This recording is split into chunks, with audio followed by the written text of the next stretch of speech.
I will smite the shepherd. A great illustration of this is the way most understand a prophecy of Zechariah concerning God's shepherd. Awake, O sword, against my shepherd, and against the man that is my fellow, saith the Lord of hosts. Smite the shepherd, and the sheep shall be scattered, and I will turn my hand upon the little ones. Zechariah 13:7, King James Version. The most common understanding of this passage is that God himself would smite, strike, kill his shepherd, Jesus. It does seem to support the penal substitution view. After all, Jesus, who said he is the Good Shepherd, John 10:11, definitely applies this prophecy to himself. Then saith Jesus unto them, the disciples, All ye shall be offended because of me this night. For it is written, I will smite the shepherd, and the sheep, the disciples of the flock, shall be scattered abroad. Matthew 26:31, King James Version. Jesus adds an extra understanding to the text by inserting the word I will smite the shepherd. Again, this has led many to conclude that God is the one who killed Christ as a scapegoat in order to let us go free. But did God strike the shepherd himself, or are we misunderstanding what God is saying?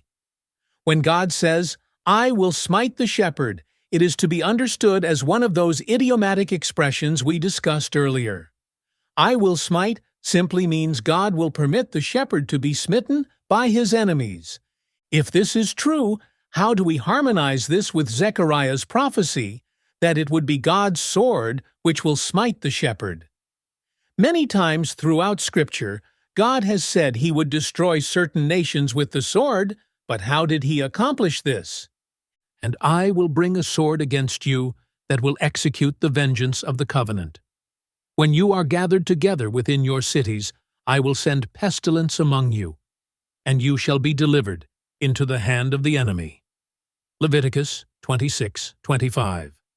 Again we see that God is not the cause of the destruction, but he did allow soldiers from other nations to come in and do the destruction. It is spoken as God doing it, because he is the one who ultimately allows it to happen by reluctantly removing his protective hand. He never removes his protective hand out of spite, no matter how evil the people have become. Jesus taught us that God is always kind to the unthankful and to the evil, Luke 6:35. However, God will never interfere with our free choice to reject him. So it is with tear-filled eyes that he gives mankind over to their selfish desires, and they reap the inherent consequences from the actions they have sown. Galatians 6:8. Listen to David's prayer when he says, Deliver my soul from the wicked, which is thy sword. Psalm 17:13, King James Version. David defines God's sword in this circumstance as being his wicked enemies whom God was permitting to oppress David, verse 9. Likewise, God would permit wicked men to oppress the shepherd as a sword.